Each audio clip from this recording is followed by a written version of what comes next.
Dear student, स्वागत है आप सभी का अपने YouTube channel drill of nursing पे एक बार फिर से। आशा करता हूँ जो हमारा लास्ट लेक्चर था वो आपके लिए बहुत ही हेल्पफुल रहा होगा।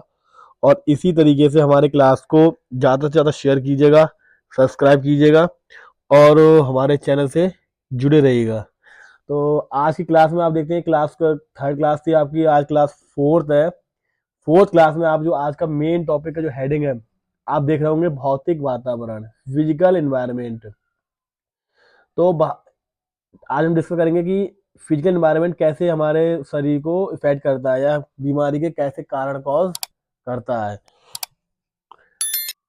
भारत में स्वास्थ्यहीनता का कारण भौतिक वातावरण है। असुरक्षित जल, दूषित मिट्टी, कमजोर घर, व्यवसाय, मकान, मलमूत्र, ठोस कचरे का अस्वच्छतापूर्ण निष्कासन। मतलब क्या है, ये भौतिक वातावरण है आपका, इसमें भी कुछ हमारे जो अपवाद होते हैं जिसके कारण क्या होता है, बीमारियां अधिक से अधिक फैलती हैं या उनके लक्षण या उनके जो लक्षण होते हैं वो आदमी ह्यूमन में या पर्सन में या इंडिविजुअल में दिखाई पड़ते हैं। जैसे आपने देखा, पहला पॉइंट है दूषित जल। दूषित जल पीने से आपका देखो आप टाइफाइड वगैरह है और सुरक्षित वातावरण नहीं है, जिससे आपको डेंगू होने के चांसेस ज्यादा रहते हैं। डेंगू है, मलेरिया है। कच्चे मकान है तो मच्छरों का इसमें आवास होता है। गृह व्यवस्था है, कचरे को ठीक तरीके से क्या कर निष्कासित ना करना, मतलब क्या है, उसे डिस्पोज ना करना, उसे वेस्ट ना करना। जैसे आप देखते हैं कि हम गांव में साइड से क्या करते हैं, कूड़ा डालते रहते हैं, इकट्ठा होता रहता है, वहां से गंदगी फैलती रहती है। गंदगी से उसमें क्या सड़न पैदा हो जाती है और सड़न के पैदा होने से बीमारियां बहुत सारी उसमें उत्पन्न हो जाती हैं। तो जिससे क्या होता है, अगर इस तरीके का कचरा हम इकट्ठा करते रहेंगे, अगर उसका हम सफाई निष्कासन नहीं करेंगे तो बीमारियां हमारे शरीर में प्रवेश कर जाती है। तो जिससे क्या है, डेंगू है, टाइफाइड है, मलेरिया है, ठीक है, बहुत सारे इन्फेक्शन क्या होते हैं, कॉज हो जाते हैं।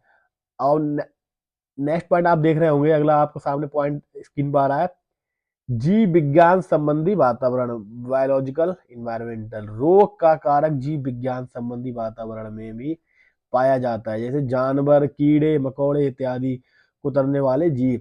जैसे आप देखते हैं कि किसी भी जानवर ने कुत्ता वगैरह काट लेता है तो हमारे शरीर में रेबीज के फैलने के चांसेस ज्यादा हो जाते हैं। कुत्ता है, बिल्ली है, बंदर है, इनसे बचने के लिए क्या करते हैं, हम लोग टीका लगवाते हैं। लेकिन ठीक है, लेकिन क्या है, कुछ टाइम तक क्या है, इनका इन्फेक्शन या इनका जो संक्रमण होता है वो हमारे शरीर में रहता है, जिससे क्या होता है, बीमारी के और ज्यादा फैलने के चांसेस ज्यादा होते हैं। तो डॉक्टर्स क्या बोलते हैं कि जब आपको कुत्ते ने या बंदर ने काटा है तो कुछ टाइम तक आपको मीठा नहीं लेना है, ठीक है। उसमें आपको ये कीड़े मकोड़े इत्यादि कुतरने वाले चूहे वगैरह हैं, ठीक है। तो ये चीज क्या है, ये जीव क्या है, जिनसे भी क्या होता है, इन्फेक्शन फैलता है। जैसे आप देखते हैं कि अगर जैसे बहुत से लोग कहते हैं मछली वगैरह खाते हैं, मुर्गा वगैरह खाते हैं, तो इसमें क्या होता है, इनके जो जानवर हैं, इन जानवरों का कोई इन्फेक्शन है तो वो इन्फेक्शन उन जानवरों के थ्रू हमारे शरीर में प्रवेश कर जाता है। तो इस प्रकार के क्या जीव होते हैं, उनके द्वारा भी इन्फेक्शन हमारे शरीर में प्रवेश करता है। थर्ड पॉइंट आप देख रहे हैं, आपके डिस्प्ले पर आ रहा है, सामाजिक वातावरण। सोसाइटी के क्या वातावरण है जिसके कारण क्या होता है, इन्फेक्शन फैलता है, मतलब जो हमारे संक्रमण को फैलाते हैं। रीति रिवाज, आदतें, संस्कृति, जीवन स्तर, आय, व्यवसाय, धर्म आदि।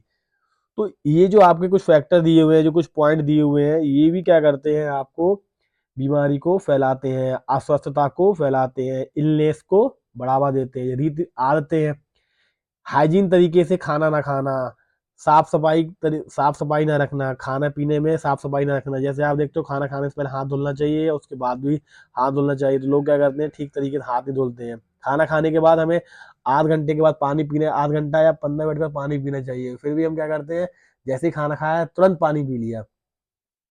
बाहर का खाना नहीं खाना चाहिए, तला भुजा नहीं खाना चाहिए। जिससे क्या होता है, हमारे बॉडी जो हमारे जो शरीर के जो अंग होते हैं उनमें भी क्या होता है, इन्फेक्शन हो जाता है। तो वो भी क्या है, इलनेस कॉज करते हैं, ठीक है।